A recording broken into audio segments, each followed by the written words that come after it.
A paz do Senhor, amados.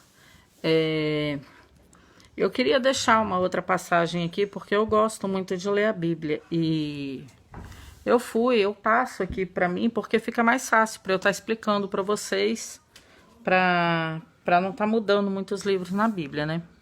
Então, eu vou pegar aqui primeiro, vou começar por Apocalipse 3:11, que diz assim: Eis que venho sem demora, guarde o que tens, para que ninguém roube a sua coroa. Então, gente, essa passagem, ela diz muito sobre o que eu vou ler para vocês. Que quando nós colocamos a nossa fé em pessoas, quando a gente está na igreja e que a nossa fé está no pastor, por exemplo, tem gente que cria tanto vínculo, uma amizade terrena com pastores na igreja, que o espiritual fica para lá, porque na hora dele ser exortado, ele já não vê com os olhos espirituais, ele vê ele vê carnal. Ele já não pode ser exortado, ele não pode ser ensinado, porque ele já sabe de tudo. E é sobre isso que eu queria dizer quando o nosso alvo deixa de ser Cristo, né? Que o nosso coração está no homem. Que fala sobre o reinado do rei Joás. Joás, ele foi o 8º rei de Judá, porque como Deus já havia prometido, né? Não faltaria descendente para o trono, né? De Davi, né? Então, eu vou ler aqui que Joás, ele começou a governar aos 7 anos e ele governou por 40 anos. E fez o que era reto aos olhos do Senhor todos os dias em que o sacerdote Joiada dirigia. Isso já é bem claro, né? Enquanto Joiada dirigiu, ele fez tudo o que era certo aos olhos do Senhor. Desde pequeno ele foi guardado e escondido na casa do Senhor. Quando seu pai Acasias morreu, a sua avó Atália mandou matar todos os herdeiros de seu pai e passou assim a usurpar o trono. Mas como Deus ele nos guarda e ele nos protege para no tempo certo ele nos levantar, Joseba, irmã de Acasias, tomou Joás e o furtou dentre os filhos do rei, aos quais matavam, e o pôs ele na recâmara e o escondeu de Atália, assim não o mataram. E ficou Joás escondido por 7 anos, quando o sacerdote Joiada chama os centuriões e os capitães da guarda, e meteu consigo na casa do Senhor, e fez com ele um concerto, e o ajuramentou na casa do Senhor. E lhes mostrou o filho do rei, e deu-lhes a ordem, dizendo: Que vós havei de fazer? Protegei o rei, rodearei o rei, cada um com sua arma. Aquele que tentar entrar entre as fileiras, vocês o matarão. E vós estarei com ele quando entrares e quando saíres. E ali o coroaram e aplaudiram o rei de direito, e Atália foi morta. E Joiada fez um concerto entre o Senhor e o rei e o povo, que seria o povo do Senhor, como também entre o rei e o povo.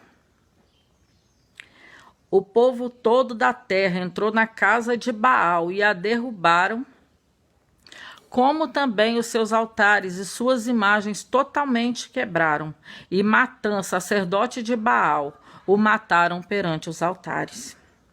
Depois Joás reparou o templo do Senhor.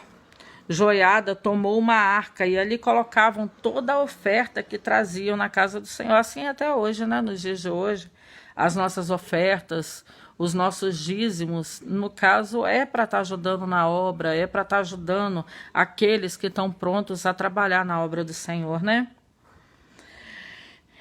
E o dinheiro era entregue aos homens encarregados do trabalho do templo, e o que sobrou foi usado para comprar objetos para o templo.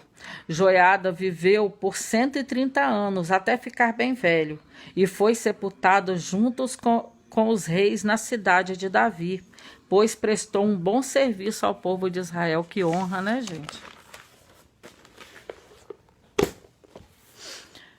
Mas, como o alvo de Joás não foi em Deus, isso é muito importante, a gente está olhando isso, Porque Deus, ele sabe de todas as coisas. Ele, com certeza, ele já sabia o que estava no coração de Joás, assim como ele sabe como está no nosso coração também.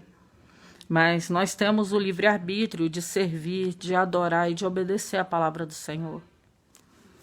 Quando Joiada morreu, Joás mudou de opinião e seu caráter foi corruptível.